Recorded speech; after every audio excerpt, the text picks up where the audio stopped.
Friends, இன்றைக்கி night என்ன சட்னி அரைக்கிறதுன்னு ரொம்ப யோசித்தேன். ஈஸியாக ஏதாவது ஒரு சட்னி இருக்கான்னு யோசனை பண்ணேன். ஒரு 10 நிமிஷத்தில் இந்த சட்னியை ரெடி பண்ணி தோசையை சுட்டு சாப்பிட்டாச்சு. செம்ம டேஸ்ட்டாக இருந்தது. என்னோடய ஃப்ரெண்டு இது சொல்லிக் கொடுத்த சட்னி. ரொம்ப யோசித்து ஞாபகப்படுத்தி இந்த சட்னியை அரைச்சேன். இதுக்கு தண்ணி தேவையில்லை, எண்ணெயை ஊற்றி அரைக்கிற சட்னி இது. வாங்க வீடியோக்குள்ளே போகலாம். இதுக்கு ஒரு 6 காஞ்ச மிளகாயும் ஒரு 5-6 சின்ன வெங்காயம் உரித்து எடுத்துங்க. அதே மாதிரி ஒரு 4-5 பல் பூண்டை இது கொஞ்சம் பெருசாக இருக்கிறதுனால நான் கட் பண்ணிக்கிறேன். பொடுசாக இருந்துச்சுன்னா நீங்கள் அப்படியே போட்டுக்கலாம். இந்த மாதிரி பொடி பொடியாக கட் பண்ணி எடுத்துங்க. யூடியூப்லேயும் இன்ஸ்டாகிராம்லேயும் பார்த்தா அவங்க விதவிதமாக சட்னி அரைச்சி போடுறாங்க.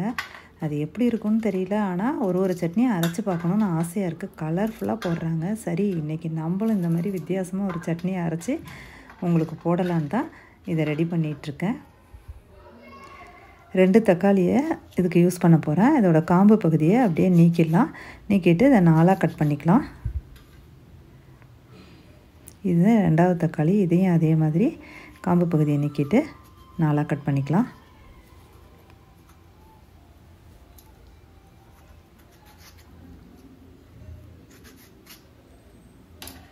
இது ஒரு 5 மினிட்ஸ்லேயே அரைச்சிடலாம்னு நினைக்கிறேன்.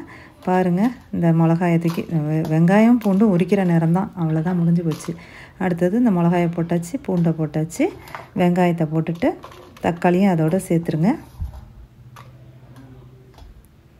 அதுக்கப்புறம் இதுக்கு தேவையான அளவு நம்ம உப்பை சேர்த்துக்கலாம். இப்போ எண்ணெய், இதுதான் இதில் ஒரு வித்தியாசம். நம்ம தண்ணி ஊற்றாமல் இந்த மாதிரி எண்ணெயை ஊற்றி அரைக்கணும். எண்ணெயை ஊற்றி நல்லா அரைச்சி ஃபஸ்ட்டு எப்படி வருதுன்னு பாருங்கள். இன்னும் கொஞ்சம் எண்ணெயை ஊற்றிக்கலாம். திருப்பி ஒரு அரைச்சிட்டு வந்துடலாம்.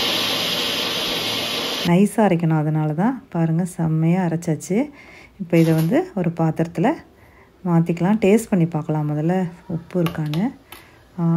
சூப்பராக இருக்குது டேஸ்ட்டு. நம்ம இதை ஒரு கிண்ணத்தில் இதை அப்படியே மாற்றிடலாம்.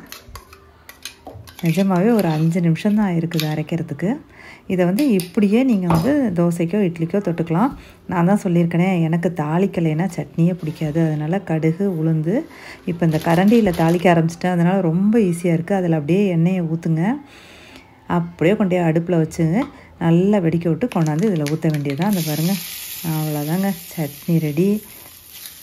அவ்வளோதாங்க, தாளிப்பு ரெடி ஆகிடுச்சு, சட்னியும் ரெடி ஆகிடுச்சு. இப்போ 2 தோசையை சுட்டுட்டு சட்னி எப்படி இருக்குன்னு டேஸ்ட் பண்ணி பார்க்கலாம்.